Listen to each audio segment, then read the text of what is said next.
Hi my lovely friends, followers and non followers, কেমন আছেন সবাই? আজ দেখুন আপনাদের জন্য দুর্দান্ত স্বাদের একটি চিকেন রেসিপি নিয়ে আসলাম।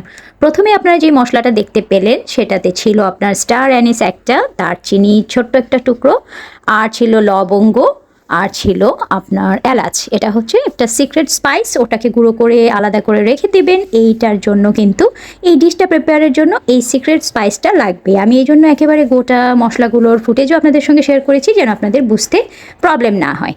তারপর চলে যাব আমরা চিকেনটাকে ম্যারিনেট করার জন্য। আপনারা এখানে হাড় ছাড়া চিকেনও নিতে পারেন, আবার হাড় সহও নিতে পারেন। আমি আজ নিয়েছি হাড় সহ, ছোট ছোট করে টুকরো করে নিয়েছি। সেটাও আপনাদের ইচ্ছে মতো আপনারা টুকরো করে নিতে পারেন, যে যেমন সাইজ পছন্দ করেন এই আর কি। আমি আমার প্রেফারেবল সাইজে করে নিয়েছি।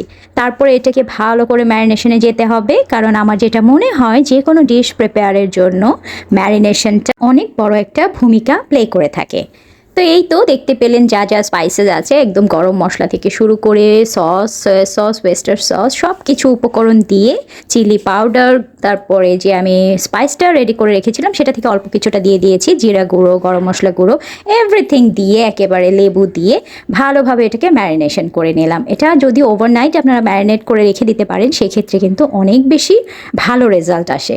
কারণ আমার যেটা মনে হয় যে কোনো ডিশেরই মানে প্রথম যদি আপনার এই চিকেনটাকে টেস্টি করে নেওয়া যায় সেক্ষেত্রে কিন্তু উপরের কোটিং আপনি যেটাই দেন সেটা কোনো ওরকম ম্যাটার করে না। বিভিন্ন রেস্টুরেন্টে খেতে গেলে দেখবেন উপরের সসটা আপনার ভালো লাগবে, বাট ভিতরের যে চিকেনটা হোক বা মিট হোক সেটা কিন্তু একেবারেই টেস্টলেস থাকে, যে জিনিসটা আমার একেবারেই অপছন্দ। তাই আমি আসলে মিট, চিকেন হোক বা মিট হোক, যেটাই হোক, যেটাকে আমি কুক করছি সেটা যেন ফ্লেভারফুল হয় এবং সেটার টেস্টটা যেন ভালো আসে সেদিকে আমি সবচেয়ে বেশি গুরুত্বটা দিয়ে থাকি।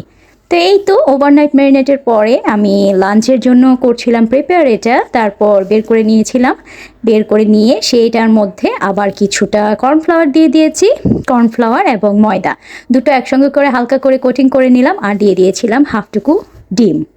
তারপরে একসঙ্গে মেখে এভাবে একটু তেলে ফ্রাই করে নিচ্ছি। এই কড়াইতেই কিন্তু আমি ফুল প্রসেসটা করে নিব। আপনারা দেখতে থাকুন, দেখলে নিশ্চয়ই আপনারা বুঝতে পারবেন যে আমি আসলে কি মেথডে করছি। এই তো আপনাদের সঙ্গে কত কি শেয়ার করতে করতে কিন্তু আমার হয়েও যাচ্ছে ভাজা। দুপিট এভাবে যখন দেখবেন ভাজা ভাজা হয়ে গিয়েছে, এই পর্যায়ে আপনারা যেটা করবেন, মানে ভেতরটা থাকবে খুবই জুসি, ফ্লেভারফুল, আর উপরটা থাকবে ক্রাঞ্চি। এই প্রসেসগুলো আসলে খুবই দ্রুত করে ফেলতে হবে। হাতের কাছে সমস্ত উপকরণ যদি গুছিয়ে নেওয়া যায় তাহলে কিন্তু খুব একটা সময় লাগে না। এগুলোকে তুলে নিয়ে যে আপনারা পাপড়ি করে পেঁয়াজ কেটে রাখছেন বা কেটে নিতে পারেন, ঠিক আছে, ওগুলো আগে হাতের কাছে গুছিয়ে নেবেন। পেঁয়াজ, তারপরে আদা কুচি, রসুন কুচি এটার মধ্যে এভাবে দিয়ে হালকা একটু টস করে নেবেন। খুব বেশি সময় আমরা নিব না এখানে, তাহলে কিন্তু ক্রাঞ্চিনেসটা চলে যাবে। Soya sauce, oyster sauce, tomato sauce এগুলো একেবারে পরিমাণ মতো কিছুটা কর্নফ্লাওয়ার গুলে পানি দিয়ে একটু গুলে সাইডে রেখে দিবেন। তারপরে এভাবে একে একে সবগুলো যে তেলটা থাকবে সেটার মধ্যে এভাবে দিয়ে দিবেন। আপনারা দিয়ে একেবারে খুব দ্রুত টস করে হাই হিটে নামিয়ে নেবেন, বাস শেষ।